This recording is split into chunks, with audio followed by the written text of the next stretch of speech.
پھر میں خود کو سمجھاتی تھی کہ شاید حالات بہتر ہو جائیں گے، شاید میرا شوہر ایک دن بدل جائے گا، شاید میں اس گھر کو کسی طرح ٹھیک کر لوں، مگر دل کے کسی کونے میں یہ احساس بیٹھ چکا تھا کہ کچھ بہت بڑا ہونے والا ہے، کچھ ایسا جو میری زندگی کو بدل دے گا اور شاید میری حقیقت بھی بدل دے گا۔ مجھے نہیں پتا تھا کہ آنے والا وقت میرے لیے کیا لے کر آ رہا ہے، لیکن اتنا ضرور جانتی تھی کہ میری آزمائش ابھی شروع ہوئی ہے اور اس گھر کا سچ ابھی مجھ پر کھلنا باقی ہے۔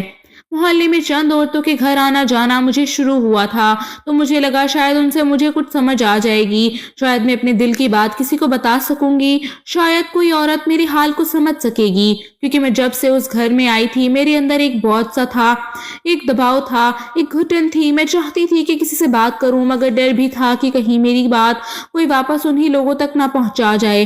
مگر ایک دن ہمت کر کے میں کچھ عورتوں کے گھر گئی اور جب انہوں نے مجھے بیٹھنے کو کہا تو ان کی آنکھوں میں ایک عجیب سا دکھ اور تشویش میں نے محسوس کیا، جیسے وہ میرے بارے میں پہلے سے کچھ جانتی ہوں۔ جب بات شروع ہوئی تو انہوں نے سب سے پہلے یہی کہا، یہ لوگ اچھے نہیں ہیں، ان کے گھر میں رہنا آسان نہیں ہے، یہ لوگ جیسے دکھائی دیتے ہیں ویسے نہیں ہیں۔ میں چونکی، میں نے فوراً پوچھا، کیوں آپ ایسا کیوں کہہ رہی ہیں؟ مگر ہر عورت کی زبان ایک ہی تھی کہ تفصیل میں نہ جاؤ، ہم بس اتنا ہی بتا سکتے ہیں کہ محتاط رہنا۔ مگر میں جتنی بار بھی تفصیل پوچھتی کوئی تفصیل نہیں بتاتا، ہر کوئی بس چپ ہو جاتا، جیسے کسی نے ان کی زبان کو روک دیا ہو، جسے وہ سچ بتانے سے ڈرتی ہوں۔ میں ہر بار مایوس ہو کر واپس آ جاتی تھی۔ میرے دل میں یہ سوال جڑ پکڑ رہا تھا کہ آخر ایسا کیا ہے جو سب جانتے ہیں مگر کوئی بتاتا نہیں؟ آخر اس گھر میں چھپا کیا ہوا ہے جو ہر زبان خاموش کر دیتی ہے؟ میری اپنی زندگی بھی عجیب سی کٹھن ہوتی جا رہی تھی۔ مجھے نماز پڑھنی ہوتی تھی مگر مجھے گھر میں کوئی جگہ نہیں ملتی تھی، کہیں گندگی تھی، کہیں بے ترتیبی تھی، کہیں کچھ بکھرا ہوا تھا، کبھی ان دونوں باپ بیٹے نے اتنی ہلچل مچا رکھی ہوئی تھی کہ مجھے بیٹھنے تک کی جگہ میسر نہ ہوتی تھی۔ میں ہر بار سوچتی تھی کہ تھوڑی دیر بعد پڑھ لوں گی، لیکن پھر کوئی نہ کوئی کام ایسا سامنے آ جاتا تھا کہ میری نماز رہ جاتی تھی۔ کبھی وہ دونوں مجھے اتنا مصروف کر دیتے تھے کہ کھانا، صفائی، برتن، کپڑے، چولہا میں بس کام ہی الجھی رہتی تھی۔ دھیرے دھیرے میری نمازیں چھوٹنے لگی اور مجھے اس کا دکھ بھی تھا، لیکن میں خود کو روک نہیں پا رہی تھی۔ اس گھر کے ماحول کی آلودگی میرے اندر اترتی جا رہی تھی اور میں محسوس بھی نہیں کر رہی تھی کہ میں کہاں کھڑی ہوں، میں کہاں جا رہی ہوں، میں کون بنتی جا رہی ہوں۔ یہ گھر جیسے میری روح کو کھا رہا تھا۔ ایک وقت ایسا آیا کہ میں بھی نماز سے دور ہونے لگی۔ میں سوچتی تھی کہ ابھی پڑھ لوں گی، پھر کچھ دیر بعد پڑھ لوں گی، پھر میں تھک کر بیٹھ جاتی تھی اور پھر روزانہ ایک نماز، دوسری نماز، تیسری نماز یوں ہی ہاتھ سے نکلتی جاتی تھی۔ مجھے اپنی ہی غفلت پر شرمندگی تھی، مگر ساتھ ساتھ ایک اور حقیقت بھی تھی کہ میں اندر سے بدل رہی تھی۔ یہی وہ وقت تھا جب میں نے محسوس کیا کہ میں بھی ان کے رنگ میں رنگنے لگی ہوں۔ مجھے بھی وہ سب کچھ اچھا لگنے لگا ہے جو کبھی میرے پالن پوسن میں برا تھا۔ گانا سن کر کام کرنا مجھے اچھا لگنے لگا تھا۔ آدھی رات کو یہ دونوں کچھ بھی منگوا لیتے تھے، کھانے پینے کا سامان، burger, pizza, Chinese, French fries, جو بھی ان کا دل کرتا تھا وہ آرڈر کر دیتے تھے اور کچھ ہی دیر میں سب کچھ گھر آ جاتا تھا۔ میں بھی ان کے ساتھ بیٹھ کر کھانا کھانے لگی تھی، جیسے یہ سب عام بات ہو، جیسے میں ساری زندگی یہی کرتی آئی ہوں۔ میوزک تیز ہوتا تھا، گانے اتنی آواز میں چلتے تھے کہ پورا گھر گونج اٹھتا تھا۔ میں پہلے ہچکچاتی تھی، پھر عادت پڑنے لگی، پھر یہی میرا معمول بن گیا۔ میں گانوں کی آواز میں کام کرنے لگی، میرا ہاتھ چلتا رہتا تھا اور میں خیال میں ہی ہلکے ہلکے جھوم بھی لیتی تھی۔ میں خود حیران ہوتی تھی کہ میں ایسا کیسے کرنے لگی ہوں، مگر گھر کے ماحول نے مجھے آہستہ آہستہ اپنی گرفت میں لے لیا تھا۔ مجھے خود اندازہ نہیں ہوا کہ کب میری اپنی شخصیت بدلتی جا رہی تھی۔ میں جو کبھی سیدھی سادھی لڑکی تھی جیسے چھوٹی سی غلطی پر بھی شرم آتی تھی، میں کب ایسی بن گئی کہ مجھے ان باتوں میں مزہ آنے لگا۔ میں کب ہنستے ہنستے وہی باتیں کرنے لگی جو کبھی سن کر کان بھی جلتے تھے۔ میں ہر دن سوچتی تھی کہ یہ میں کیا ہوں، میں کوئی اور بن گئی ہوں، لیکن میری زندگی کا سب سے بڑا مسئلہ پھر بھی وہی تھا۔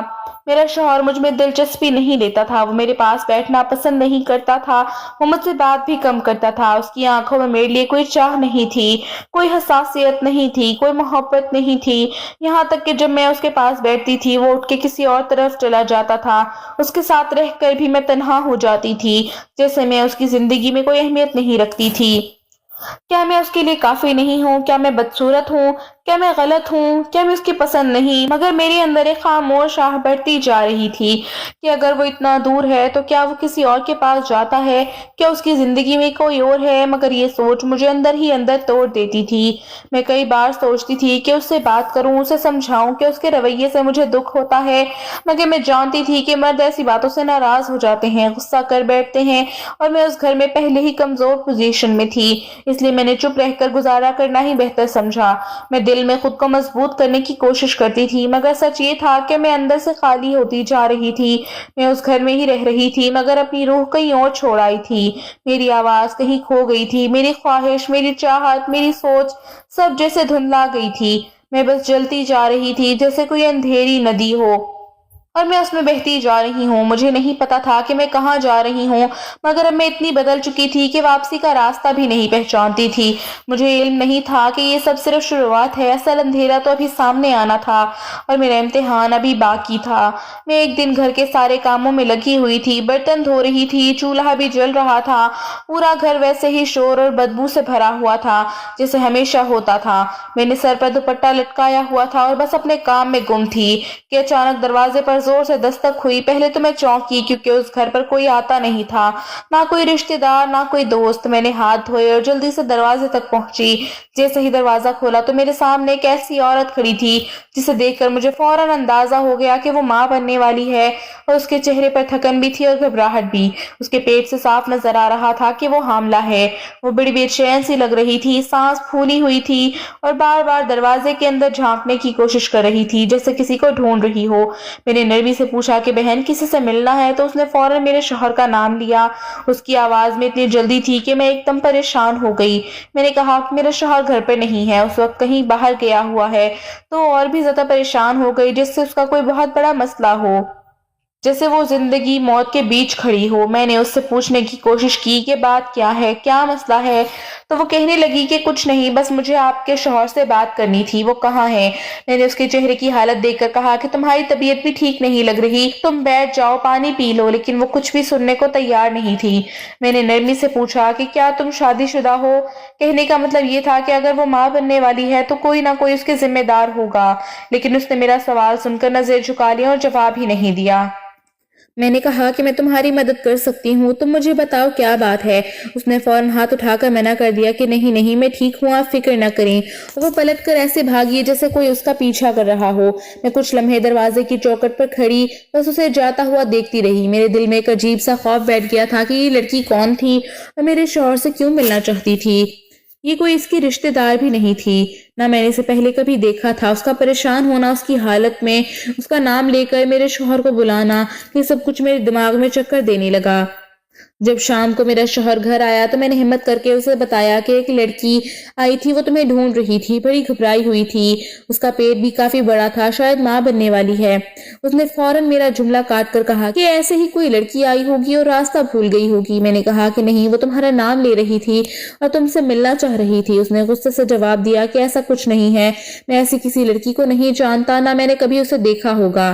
میں خاموش ہو گئی مگر دل میں ایک چھری سی چبھ گئی تھی۔ یہ سب اتنا سیدھا نہیں تھا، کچھ نہ کچھ ضرور تھا جو مجھ سے چھپایا جا رہا تھا، لیکن میں اس وقت بھی اتنی ہمت والی نہیں تھی کہ اس کی بات کاٹ کر مزید پوچھتی۔ میں نے اپنے دل کو تسلی دی کہ شاید میں ضرورت سے زیادہ سوچ رہی ہوں، لیکن کچھ دن بعد حقیقت مجھے کہیں اور سے پتہ چلی۔ حقیقت ایسی تھی جس نے میری زندگی کی بنیادیں ہلا دی۔ مجھے پتہ چلا کہ میرا شوہر کوئی سیدھا سادہ انسان نہیں تھا، وہ بے حیائی کا پورا اڈا چلایا کرتا تھا۔ لوگ اس کے پاس آتے جاتے تھے کاروبار کے نام پر، لیکن اصل میں وہ ایک دلال تھا، لڑکیوں کا کاروبار کرنے والا، لڑکیوں کی زندگیوں سے کھیلنے والا۔ میں یہ سن کر پتھر کی بن گئی تھی، میرے جسم سے جیسے جان نکل گئی تھی، میرا دل سینے میں دھڑکنے کے بجائے جیسے رک سا گیا تھا۔ میں نے سوچا تھا کہ شاید یہ بات جھوٹ ہوگی، مگر سب مجھے پتا چلا تو میری آنکھوں سے آنسو ابل آئے۔ میں نے سوچا تھا کہ میں ایک اچھے خاندان سے آئی ہوں، میری پرورش اچھے اصولوں کے ساتھ ہوئی تھی، میں نماز کی پابندی کرتی تھی، نیکی بدی میں فرق جانتی تھی، مگر یہ لوگ کیسے نکل آئے تھے؟ میں نے سوچا بھی نہیں تھا کہ میری شادی ایسے لوگوں میں ہو جائے گی، کنجروں میں۔ یہ تو میں نے کبھی خواب میں بھی نہیں سوچا تھا۔ میں نے اپنے رب سے کئی بار پوچھا کہ میرے ساتھ ایسا کیوں ہوا، مگر جواب بس خاموشی تھی۔ میں کچھ کر بھی نہیں سکتی تھی کیونکہ میں ماں بننے والی تھی۔ میں کیسے اپنے گھر والوں کو بتاتی، کیسے میں جا کر کہتی کہ میں نے جس گھر میں شادی کی ہے وہ ایسی جگہ ہے جہاں بے حیائی کا کاروبار ہے، جہاں عورتوں کی عزت کی کوئی قدر نہیں، جہاں مردوں کے دل پتھر کے ہیں اور کردار داغدار ہیں۔ میں نے چپ رہنا ضروری سمجھا۔ میں نے اپنے آنسو اندر نگل لیے، میں نے اپنا خوف دل میں دفن کر لیا۔ شاید میری اولاد کے آنے کا وقت تھا، اس لیے میں نے خود سے کہا کہ میں مضبوط بنوں گی۔ وقت گزرتا گیا اور میں نے ایک بیٹی کو جنم دیا۔ میں نے سوچا تھا کہ اگر بیٹا ہوتا تو شاید میرے شوہر کے دل میں نرمی آ جاتی، شاید اس کی نظر میں میری تھوڑی سی اہمیت ہو جاتی، شاید وہ بدل جاتا، لیکن بیٹی ہونے پر اس نے نہ خوشی دکھائی، نہ مجھے کوئی حوصلہ دیا، بلکہ اس نے الٹا کہا کہ اگر تمہیں حقیقت پتہ چل گئی ہے تو میں کیا کروں، مجھے تو میری جوتی کے برابر بھی پرواہ نہیں، تم اسی گھر میں سکون سے رہو، ٹک کے اور زبان نہ کھولو۔ اس نے کہا کہ یہاں تمہاری ہر خواہش پوری ہو رہی ہے، تمہیں اور کیا چاہیے؟ اس کے لہجے میں ایسا غرور تھا کہ میں کانپ گئی۔ اس کی باتوں نے مجھے اندر سے پھر زخمی کیا۔ میں اپنی بچی کو سینے سے لگا کر بہت روئی، مگر میں جانتی تھی کہ اب میرے راستے بند ہو چکے ہیں۔ نہ میں گھر جا سکتی تھی، نہ کسی سے کہہ سکتی تھی، نہ کوئی میرا ساتھ دیتا، نہ کوئی میرا ہاتھ پکڑتا۔ میں اپنی بیٹی کے ساتھ اسی گھر میں قید ہو گئی تھی۔ اس گھر کی سچائی میرے سامنے کھل چکی تھی، مگر میری زندگی کی کہانی ابھی بہت باقی تھی۔ مجھے نہیں معلوم تھا کہ آگے میرے ساتھ کیا ہونے والا ہے، لیکن اتنا ضرور جانتی تھی کہ میری دنیا پہلے ہی اندھیرے میں جا چکی تھی اور اب شاید روشنی کا وجود بھی مجھ سے دور ہوتا جا رہا تھا۔ مجھے کسی نے یہ بھی بتایا تھا کہ جب میرا شوہر خود ہی بے حیائی کا اڈا چلاتا ہے تو ایسا کیسے ہو سکتا ہے کہ وہ خود وہاں پر بری حرکتیں نہ کرتا ہو، اس لیے تم سے اس کو کوئی مطلب نہیں ہے، تم سے زیادہ بڑھ کر خوبصورت لڑکیاں وہاں ہوتی ہیں۔ میں ان دنوں ہر وقت پریشان رہنے لگی تھی۔ میرے دل میں ہر لمحہ ایک نیا خوف جاگ اٹھتا تھا۔ میں کچھ بھی کروں میرا دماغ وہیں پھنس جاتا تھا کہ میرا شوہر وہاں جا کر لڑکیوں کے ساتھ کیا کرتا ہوگا، کیسے کرتا ہوگا اور کتنی لڑکیاں اس کے جال میں پھنسی ہوں گی۔ میں رات کو آنکھیں بند کرتی تو وہ حاملہ عورت بار بار میرے سامنے آ کر کھڑی ہوتی تھی، جس کے چہرے پر بے چینی تھی، جس نے میرے شوہر کا نام لے کر دروازہ کھٹکھٹایا تھا۔ آہستہ آہستہ میرے دل میں یہ بات بیٹھ گئی تھی کہ وہ بچی بھی شاید میرے شوہر کے کرتوتوں کی وجہ سے ہی تھی۔ اس کے پیٹ میں جو جان پل رہی تھی شاید اس کا باپ میرا اپنا شوہر تھا۔ یہ سوچ میرے دل کو نوچتی رہتی تھی۔ میں کچھ بھی کر رہی ہوتی پر دماغ وہیں پھنستا رہتا تھا۔ میں لگاتار سوچتی رہتی تھی اور جتنی میں سوچتی اتنا ہی میرا دل ٹوٹتا جاتا تھا، لیکن حقیقت تو یہ بھی تھی کہ میں کچھ بھی نہیں کر سکتی تھی۔ میں ایک بے بس عورت تھی۔ میں نے خود کو دیکھا اور سوچا کہ میں تو اپنی حفاظت بھی نہیں کر پا رہی، میں اپنے شوہر کا سامنا بھی نہیں کر پا رہی، تو میں اس دنیا کو کیا بتاتی، کون یقین کرتا اور کون میرا ساتھ دیتا۔ میں اپنی بیٹی کے پاس بیٹھتی تو میرا دل پھٹ جاتا۔ میں سوچتی کہ اگر وہ اس گھر میں بڑی ہوئی تو کیا ہوگا، وہ گھر جہاں عورتوں کی عزت کا کوئی تصور نہیں تھا، جہاں دوسرے گھروں کی بیٹیوں سے دھندا کرایا جاتا تھا۔ کیا یقین ہے کہ کل کو یہ لوگ میری اپنی بچی کو بھی نہ استعمال کر لیں۔ یہ سوچ میری اندر ایسی آگ کی طرح جلتی رہتی تھی کہ میں سانس بھی ٹھیک سے نہیں لے پاتی تھی۔ دن رات ٹینشن میں رہنے کی وجہ سے میرا دماغ جیسے کام کرنا چھوڑ گیا تھا، سوچنے سمجھنے کی صلاحیت ختم ہو گئی تھی۔ مجھے اپنے آپ پر بھی قابو نہیں رہتا تھا، ہر بات پر میں گھبرا جاتی تھی، ڈر جاتی تھی، دل تیز دھڑکتا تھا، کبھی کبھی لگتا تھا کہ میں پاگل ہونے والی ہوں۔ میرے سسر بھی اپنے بیٹے جیسے ہی تھے، ان دونوں کا کوئی فرق نہیں تھا۔ ان کی آنکھوں میں بھی ویسی ہی گندی چمک ہوتی تھی۔ جب میں گھر کے اندر دوپٹہ اتار کر کام کرتی تو وہ اکثر مجھے دیکھتے رہتے تھے۔ میں نظر انداز کرنے کی کوشش کرتی تھی، لیکن ان کی نظروں سے خود کو بچانا ممکن نہیں تھا۔ اس گھر میں ویسے بھی کوئی شرم و لحاظ نہیں تھا، پردے کی بات کرنا تو دور، یہاں تو انسانیت بھی نہیں تھی۔ ایک دن تو حد ہی ہو گئی، میں کچن میں کھڑی آٹا گوندھ رہی تھی کہ میرے سسر پیچھے آ کھڑے ہوئے۔ انہوں نے مجھے پکڑا اور مجھے ایسے ہاتھ لگایا جیسے میں کوئی چیز ہوں، جیسے میں ان کی ملکیت ہوں۔ اس لمحے میرا وجود کانپ گیا، لیکن اس لمحے میرے اندر کہیں سے غصہ بھی آیا، شاید وہ غصہ میں نے برسوں سے دبایا تھا۔ اسی دبے ہوئے غصے نے مجھے ایک لمحے کے لیے اندھا کر دیا۔ انہوں نے مجھے غلط پیشکش کی اور میری حالت ایسی تھی کہ میں ذہنی طور پر اتنی ٹوٹ چکی تھی کہ میں نے غصے میں آ کر ہاں کہہ دی، اور وہ ہاں جو میں کبھی ہوش میں نہ کہتی، وہ ہاں جو میرے کردار کے خلاف تھی، لیکن میں اس وقت چیخ بن چکی تھی۔ میں چاہتی تھی کہ اس گھر کی گندگی کو یہ لوگ خود دیکھیں کہ وہ مجھے کہاں تک لے آئے ہیں۔ جیسے ہی میں ان کے ساتھ کمرے میں گئی اور دروازہ بند ہوا، ایک دم میرے اندر کچھ بدلنے لگا، جیسے اچانک میرے سامنے میری بیٹی کا چہرہ آ گیا۔ وہ سوتی ہوئی معصوم بچی میری نظروں کے سامنے